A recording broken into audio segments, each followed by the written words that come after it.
Hello, everyone. Welcome back to the hottest event for junior researchers. Today, we have Jacob Neumann, who will speak about coens and co-structure. So take it away. Yeah, thanks, Carlo. And yeah, thank you all for being here. I'm really excited to talk to you about this really interesting topic that I've been looking into a bit over the past year.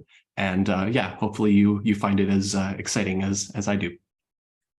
And I think it's a really nice example of using category theory in a important way, in that it takes a construction that has been done and puts it in slightly more general category theoretic terms, and then leverages that to be able to find new avenues to explore it and new generalizations and new applications. So I think it's a good example of why generalized abstract nonsense is useful.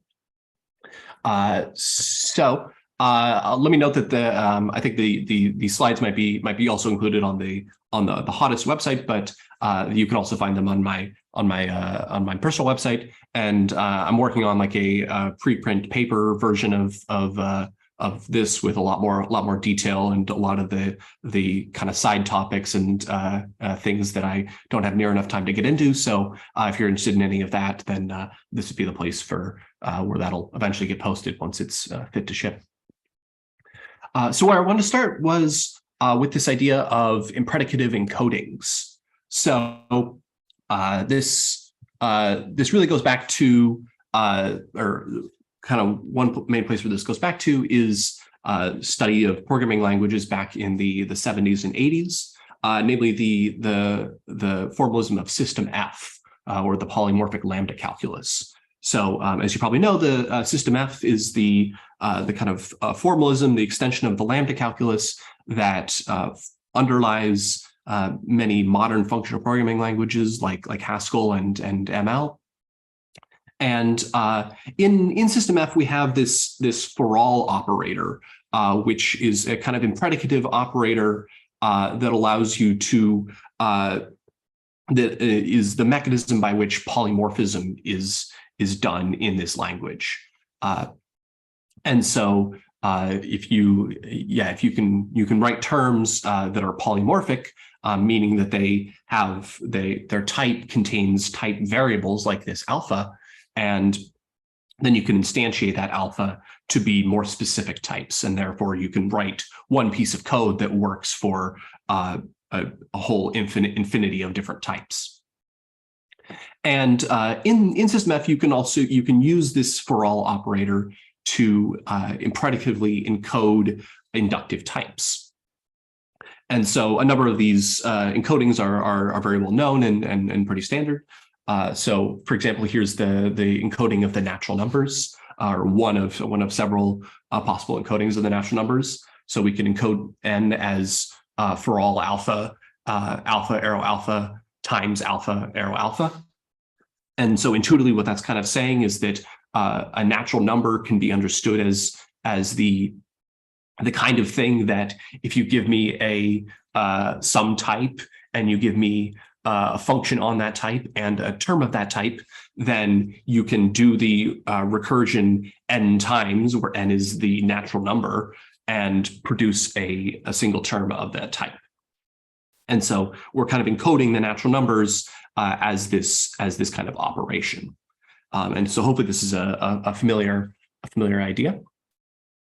And so what I kind of want to start today is with some work a few years ago by Awodey and Frey and Speight, which achieves a kind of similar idea within the framework of homotopy type theory. And so here is kind of the route that they took for their encoding of the natural numbers in this impredicative encoding of the natural numbers in hot. So basically the idea, or the first step, is to replace the for all with a pi. So to kind of make this something that actually exists in hot.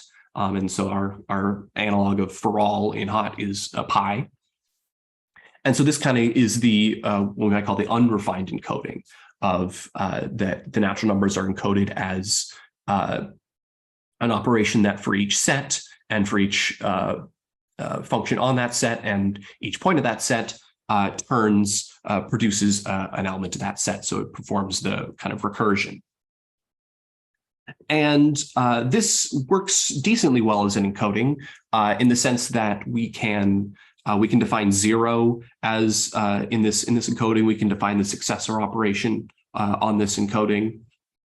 And for this 0 and successor, we can prove judgmentally the beta laws of for the natural numbers. So it's got some of the right ingredients for an encoding of the natural numbers. But where it fails is that we can't really rule out kind of non-standard natural numbers, and in particular, we can't prove any kind of eta law. We don't have an eta for this encoding, and so it's not quite the right encoding for what we need for what we need. And so what they do is they refine this encoding. They sharpen the encoding by tacking on a kind of naturality condition. So I'm going to be writing these naturality conditions as is nat, but what is nat means specifically is going to change throughout this talk. But they're kind of is nat, which again is carving out a specific subtype of this unrefined encoding, is basically a statement saying that this phi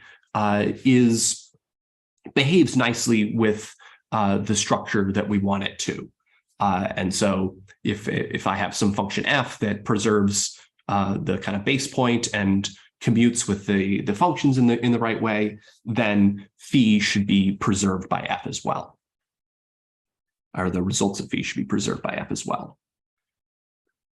And so this is a better encoding of the natural numbers. So we can still define 0 and successor and prove the judgmental beta laws. But now by restricting to this restriction, we've kind of cut down from this kind of loose set to just the canonical encodings of natural numbers. And so we can now prove a propositional eta law. And therefore, we get a principle of induction and all the things that we know and love about the natural numbers. Can I ask for clarification about that is nat? Yeah. What are C naught, D naught, gamma, and delta? Yeah, thanks for asking that. So I for reasons of space on the slide, those I'm taking those as kind of implicitly universally quantified. So if I wanted to write this out fully, I would have a pi over C naught and D naught, pi gamma, pi of delta in order to fully state this type. But I tried to do that initially and it ran off the end of the slide, so I had to make them implicit. But yeah, thank you for pointing that out. Okay, great, thanks. So yeah, so this was their result for the natural numbers is that if we make this refinement, then we can indeed prove the propositional eta law. And this is not just for the natural numbers. We can do this for kind of any inductive type that we like. So the kind of usual formalism for speaking in general about inductive types is the language of T algebras. So if I have an endofunctor on set, and I'm largely going to be working with set here, I'll try to say something at the end about maybe how we could loosen that, but I'm generally going to be working with just sets here. If we have an endofunctor on the category of sets, then we define the category of T algebras in the usual way that a T algebra is a set equipped with this algebra structure of TC arrow C, and a morphism of T algebras is a function on the underlying sets that commutes with these algebra structures in the appropriate way. And so their result is that for any T algebra, not just the natural numbers, we can find a initial T algebra, which is the kind of notion of an inductive type, in this same kind of way as forming this unrefined encoding of pi c of TC arrow C, and then cutting that down to using some kind of naturality condition. And so here I'm able to actually spell out the entire naturality condition because it's a little bit more compact using this algebra notation. In that it says that if I have any morphism of T algebras, then if my phi is natural in this sense, if I apply phi at C gamma and then apply F to that, then that's the same thing as applying phi at D delta. So this is kind of a notion of phi being kind of parametric over these T algebras, is it doesn't regard the or it kind of intuitively does the same thing for every T algebra in a kind of parametric way. And so this was the kind of main result of the paper I mentioned is proving that we can do this for an arbitrary T initial T or for an arbitrary endofunctor. And then they go on to do higher inductive types. I won't talk about higher inductive types. That's one of the interesting areas that I'm curious where this research can go.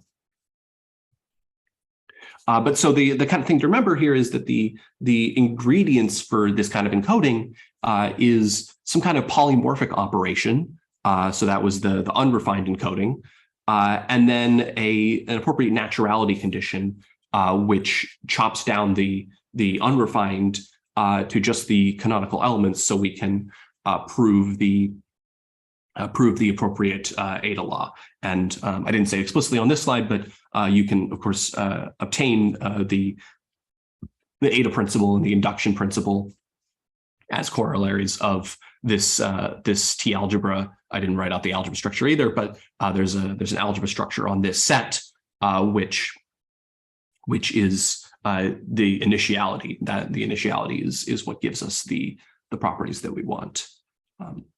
And I guess I should mention that this is where the impredicativity is really coming to play, is that we're assuming that this mu T indeed constitutes a set, even though we're forming dependent types over all sets. So this is where we're kind of using the impredicativity, and we need that impredicativity because we want to be able to pass in mu T as C in order to do things like induction.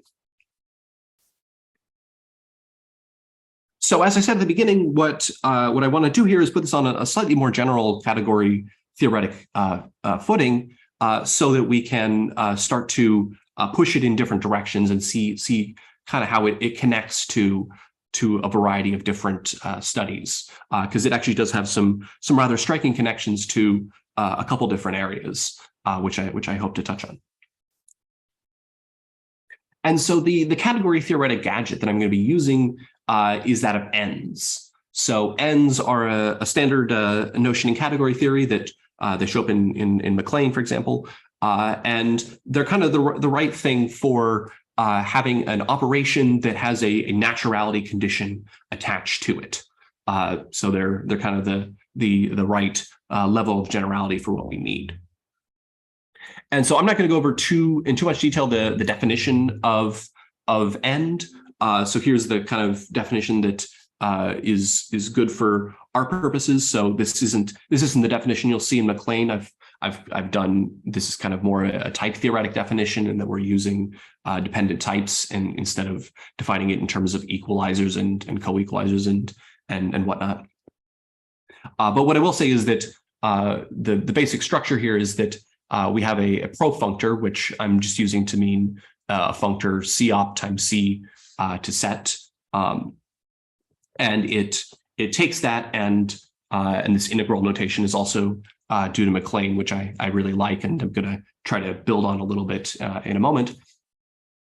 And it takes so we kind of integrate this profunctor to get a specific set, namely this one. And you again see that it's kind of a polymorphic operation with some kind of naturality condition attached. And so you get, but yeah, like I said, I'm not going to dwell too much on that definition because we'll see in a moment that it's not exactly what we need. But so you get some there's some nice classical results about, or category theoretic results about ends. So one is that if you have two covariant functors or two contravariant functors, then if you take the end of f and g, then if you take the end of f of c to g of c, then that ends up being the type of natural transformations from f to g. And so we get a kind of nice different way of for example, of stating the Ioneta lemma that we can phrase it using ends. And this, this is a more convenient notation, or this notation helps suggest the co-Ioneta lemma, which you can also state using the language of coens. But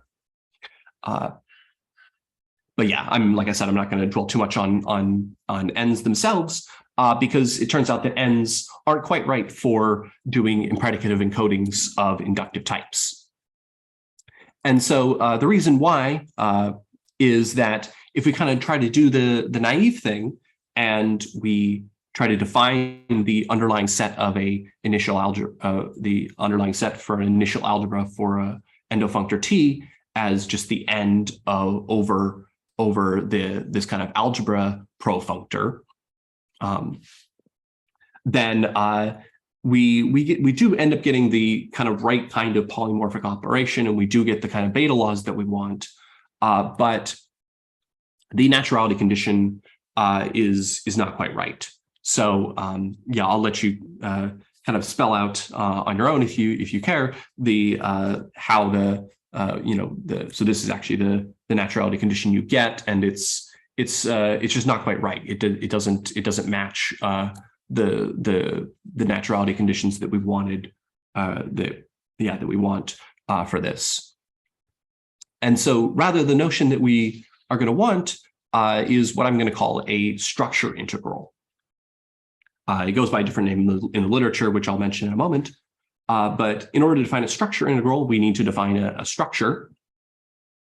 And so this is kind of just a generalization of the definition of a T algebra that given a profunctor f over some category C, then I'll define the category f struct as a like this. So it's kind of the category of diagonal elements of this profunctor. So the objects are an object of C and the paired with an element of the set FCC. And if anyone knows a more standard name for this, I'd be curious to hear, because I haven't seen this too much in the literature. And then it has a kind of the morphism is just that the if you apply the positive morphism part of if you apply the positive morphism part of F or the negative morphism part of F to gamma and delta respectively, then you end up getting the same element of FCD.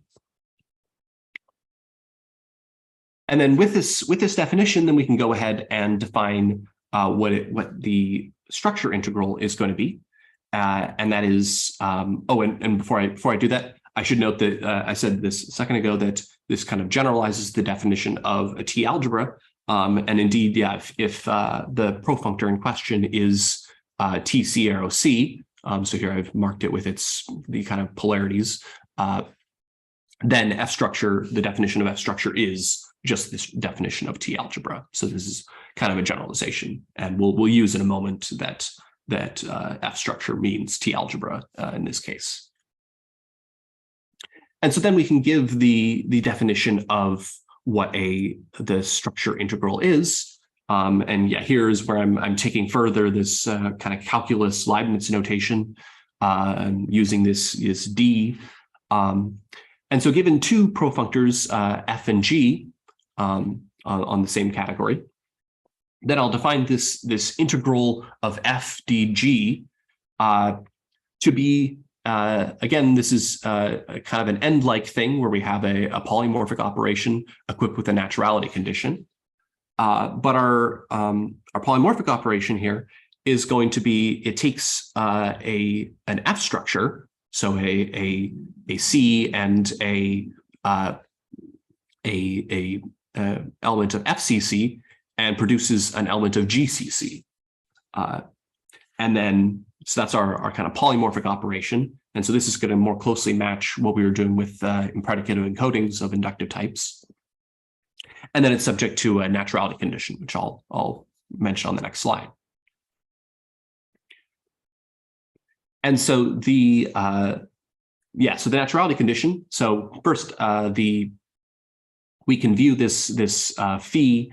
So I said it says it's a pi over F structures to G structures. So we can of course curry this to say that phi goes from the diagonal of F to the diagonal of G.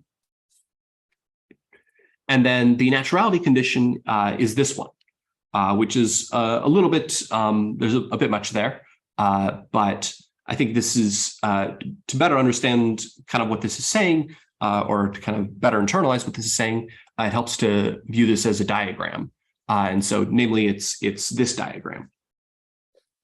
And so how to read this diagram is that if the diamond on the left commutes, then the outer hexagon commutes. So the diamond on the left commuting is just the statement that F is a F structure morphism from gamma to delta. So that's all that says. And then the outer hexagon commuting is just this equality inside the pi. And so this is going to turn out to be the right kind of naturality condition that we want in order to be able to capture all the impredicative encodings of inductive types and more. And I should mention that this is what's known in the literature as a strong dinatural transformation. So it's a generalization of natural transformation, and it's related to another notion called dinatural transformation, but it's stronger, and that strength is precisely what we need.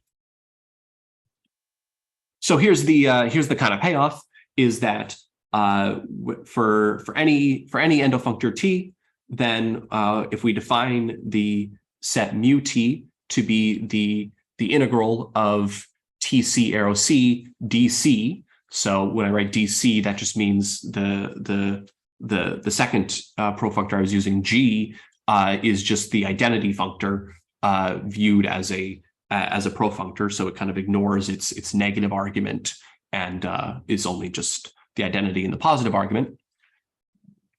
And then we can equip it with a T algebra structure. And so this is taken pretty much verbatim from the Awodey, Frey, and Speight paper. And I left the ... there because we have to prove that it satisfies the naturality condition, but that's relatively straightforward. And so the claim is that this constitutes an initial T algebra. So this encodes the inductive type that we want. And so this is pretty much the same as the theorem that I mentioned before about these impredicative encodings, but phrased in this kind of more flexible notation in terms of these more general concepts, which will allow us to kind of, like I said, kind of expand it into new areas and do more things with it. So so we get this theorem, and we also get the slightly more general result, which is kind of Unatus dilemma, which, as far as I'm aware, is due to Tarmo Ustalu, which says that, which is this statement that, and I think this holds if K is contravariant as well, but I have not check that in detail. But yeah, what this says is that if T has an initial algebra, mu T in T, then K of that initial algebra is going to be isomorphic to this structure integral dk of C.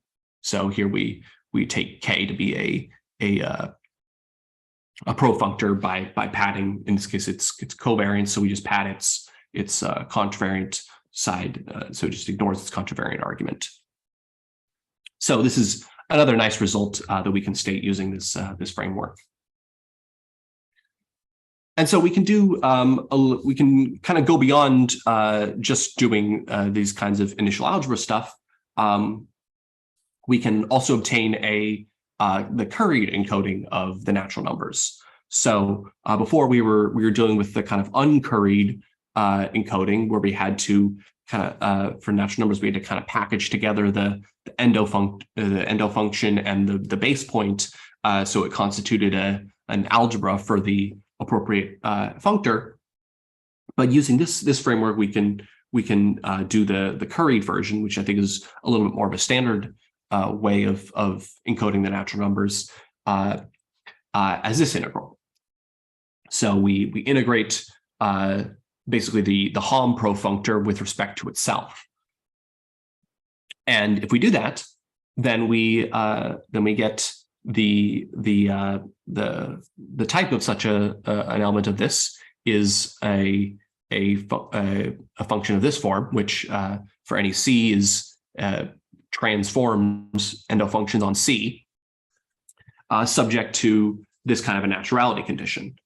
So for every gamma, delta, and F, that if F commutes with oh, and I think I have a typo here. Yeah, this should be F after gamma phi C gamma is equal to phi D delta after F. Sorry about that.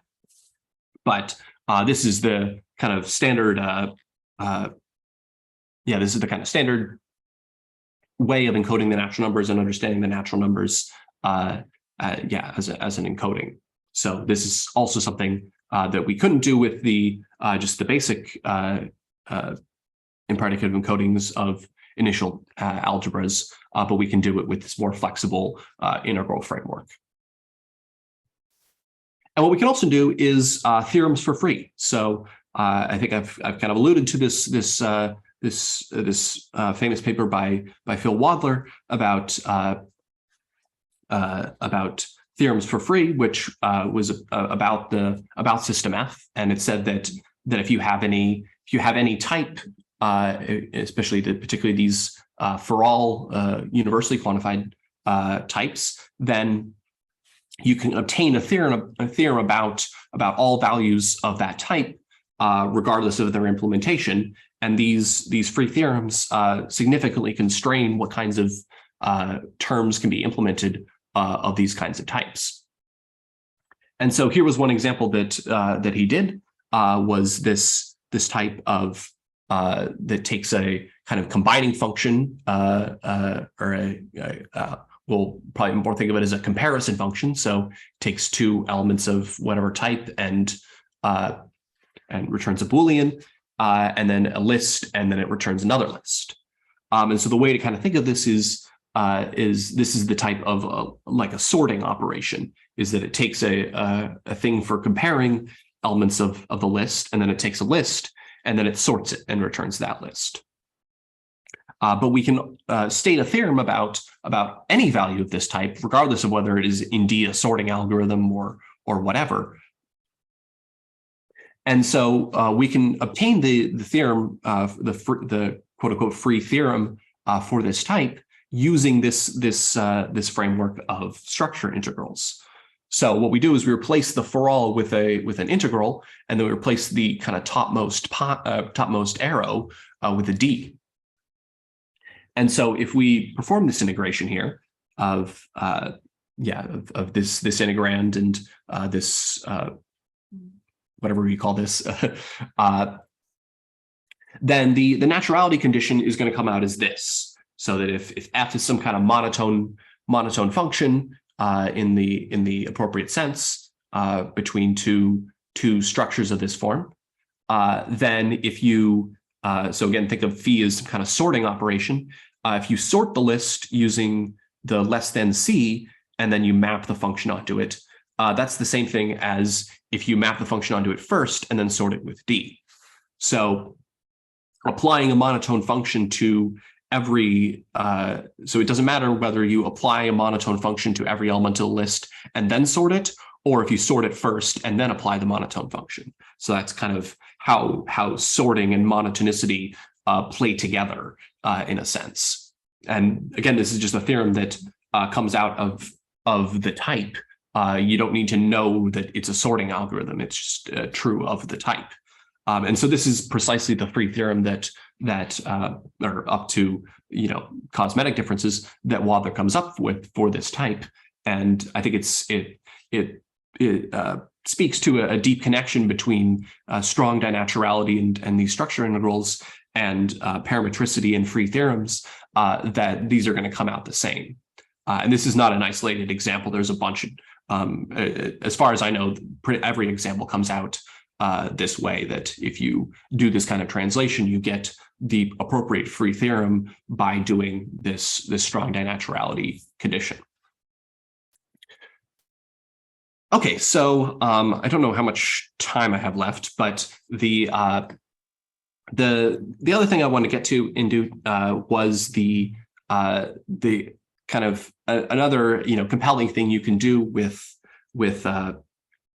category theory is you can, if you have a theorem, you can always flip around all the arrows and change all the pi's to sigmas and et cetera, and you get a new theorem that's true. You can always dualize things. And by putting these impredicative encodings of inductive types in such a general framework, then that allows us to do the same thing. We can dualize it. And so this is going to give us a co-structure calculus. So the dualization of our definition of a structure integral is of course a co-structure integral, which is defined as this.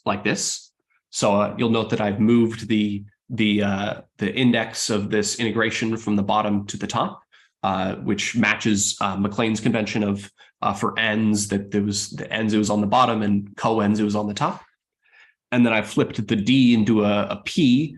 Maybe that should be a Q, or I don't know what D is, but I like P because it kind of evokes product, and there is a kind of productness going on somewhere in here.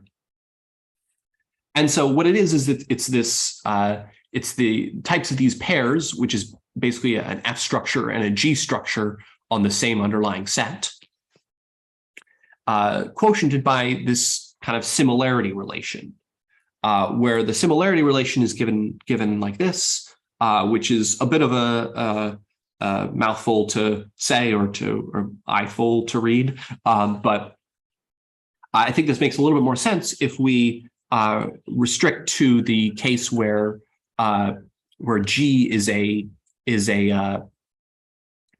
the identity functor padded as a profunctor, and so if we do that, then we get this. So that does force C to be a set, to be the category of sets, because that's the only way that makes sense. But so yeah, if we co-integrate over all sets FCC PC, then what that really is that it's the type of all pointed F structures. So F structures with a point of that structure, modulo the relation that if I have any kind of F structure morphism and any point of the domain, then that point gets glued to its image under the structure morphism.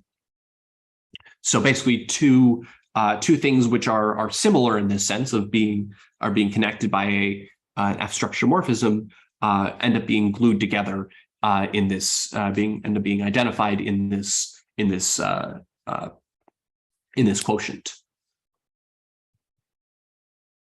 And so there's potentially some bits to poke at here, and that this is a very I'm taking a very big type here, and then I'm doing a very big quotient, and so yeah, there's perhaps some kind of meta theoretic things to take care of. But if we kind of run with this, then we get a lot of the nice same results that we had before, just flipped around. So we get a kind of co-structural Yoneda lemma, which says that for any T with a terminal coalgebra, nu, then we get this kind of Yoneda lemma, or this kind of co-Yoneda lemma that K applied to the terminal coalgebra is this co-integral of this kind of coalgebra profunctor pk. And so that's a nice result. And in particular, if we apply this with K equal to the identity function, then this allows us to give tells us that the terminal coalgebra is given by this kind of a co-structure integral. And so we can this allows us to give an impredicative encoding of coinductive types. So I won't work through all the details, but for example, the canonical example of a coinductive type would be the type of streams of some type A, or some set A, I guess. And so we can encode that as this co-structure integral. And then if you want to work through all the details, you can, and you can see we can define the head operation and the tail operation and all the things you know and love about streams. And I cut this for time, but you can also define the usual co-inductive stuff about bisimulations and the principle of co-induction, and that all is straightforwardly comes from this definition that we've given. But the thing I'll close with, or the last kind of example I'll touch on, is that we can also use this to venture into the world of representation independence. So for example, the example I'll use is Qs. So if I have this profunctor, which is supposed to represent a Q structure, so here I have the so here I have the kind of in-Q operation. So it takes an element of the set A that I'm trying to form Qs of, and a Q, then it in-Qs A onto the end of the Q. And then I have a DQ operation, which given a Q, if that Q is empty, then it returns nothing. Or I mean, this is how we're kind of how we think of Qs being implemented. That if it's the empty Q, then it should return nothing. If it's a non-empty Q, then it should return the front of the Q and then the rest of the Q. And then we have an empty Q. So this is just a profunctor, but that's kind of our intended interpretation, is that it gives that a Q structure is then an implementation of the data structure of Qs. And so there's different variations on this, and so I'm still kind of playing around with exactly how this should work. But the idea here is that we can use this formalism of co-structure integrals to form, to kind of glue together those implementations of Qs, which are bisimilar in the appropriate sense. So bisimilar here meaning that they're essentially connected by a morphism of Qs in the right way. And so this kind of gives us a notion of representation independence, that if I have two implementations of Qs, which I can prove are bisimilar in the appropriate sense, that I can't actually detect a difference in them because they're always going to behave in the same way, then those are actually going to get identified in this big quotient that I'm doing. And so therefore any function that depends on an implementation of Qs, if I swap out a bisimilar one, then it's going to behave exactly the same, and I can prove that because a bisimilar one is actually going to be an equal representation. So there's a lot of details here that remain to be worked out and remain to be made sense of, but I think this the kind of breadth of different areas that the same general formalism can kind of touch on is a compelling case for it. So let me close by just saying a few more avenues this research could go down. So in particular, there's a few ways that we can improve impredicative encodings. So I mentioned that Awodey, Frey, and Speight use higher inductive types, or they do impredicative encodings of higher inductive types. And so I haven't attempted to incorporate that into this framework, but I'm sure it has a place. And so I'm curious what exactly that would look like. And then also there's one shortcoming of how I presented things is that if you were to formulate the induction principle based on what I presented, then you would only be able to eliminate into sets, which is not ideal in many cases. And so there's this trick from Mike Schulman to remedy this issue. And so how exactly that fits into this more general framework that I'm proposing is something that I think definitely bears exploring a bit more. And then there's also this connection between parametricity and strong dinaturality. So to my knowledge, there's not a statement in the literature of the exact relationship of between parametricity and strong dinaturality, and like which fragment of system F, or is it all of system F, does the Frey theorem correspond to the naturality condition of a strong dinatural transformation? That's something that I would definitely like more clarity on.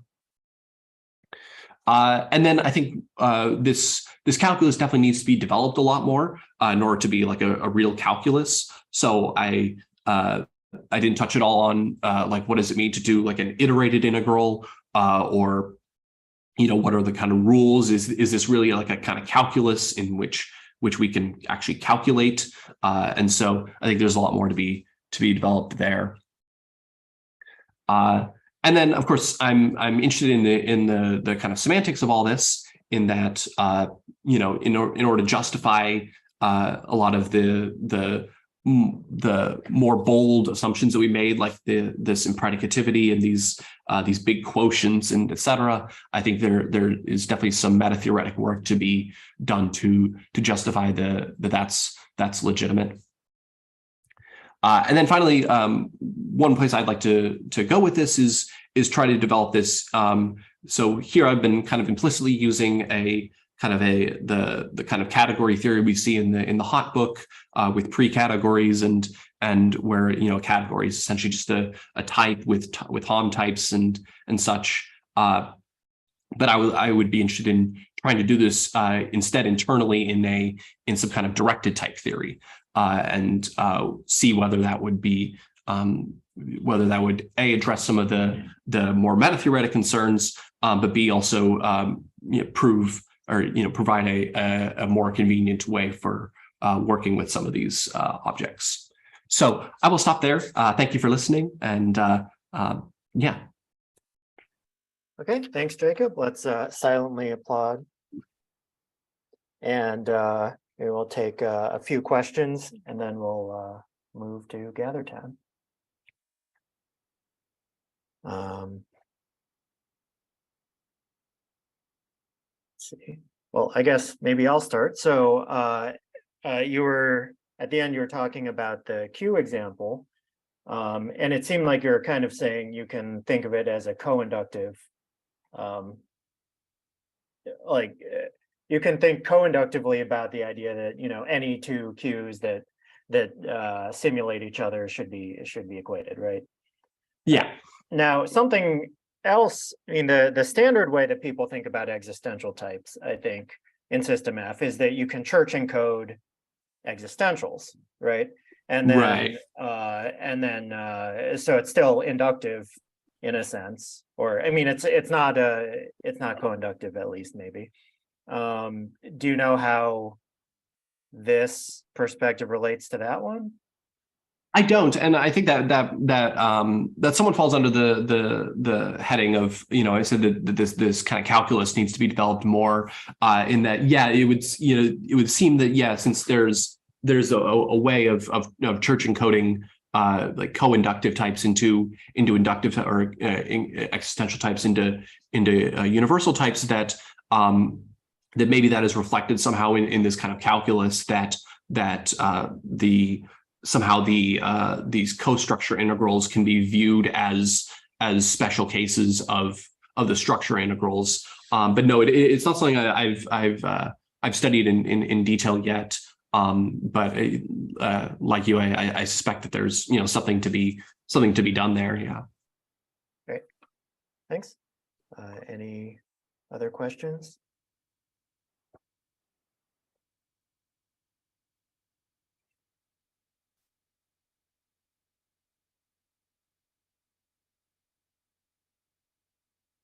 Well, I'll ask another.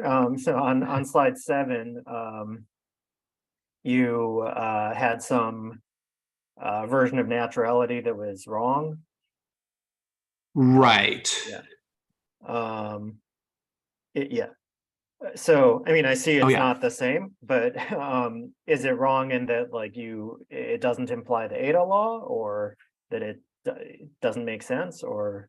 Yeah, I think it's kind of I think it's kind of talking about something kind of irrelevant. So you'll it's making a statement about for all theta of TD arrow C, where our function is from C to D, and so it's not clear what the why we're caring about what is what are these TD arrows for a given F from C to D, what's the relevance of TD to C? At least that's not obvious to me.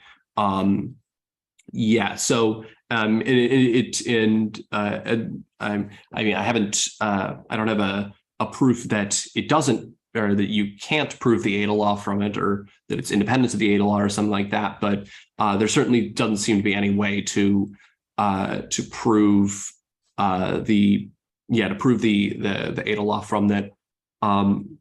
I mean, really, it's essentially the difference between dinaturality and strong dinaturality. So this is dinaturality, which whereas the version that the ultimate one that we want is strong dinaturality.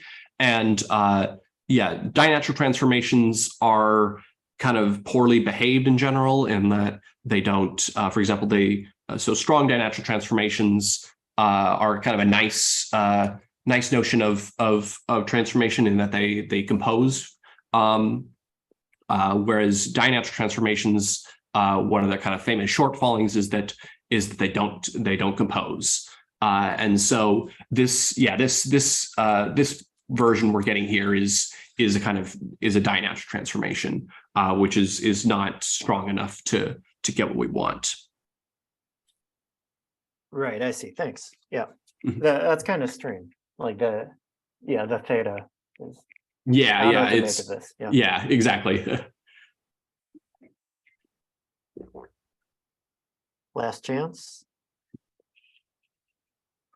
Okay, well, let's thank Jacob one more time, and then I'll stop the recording and we'll move to GatherTown.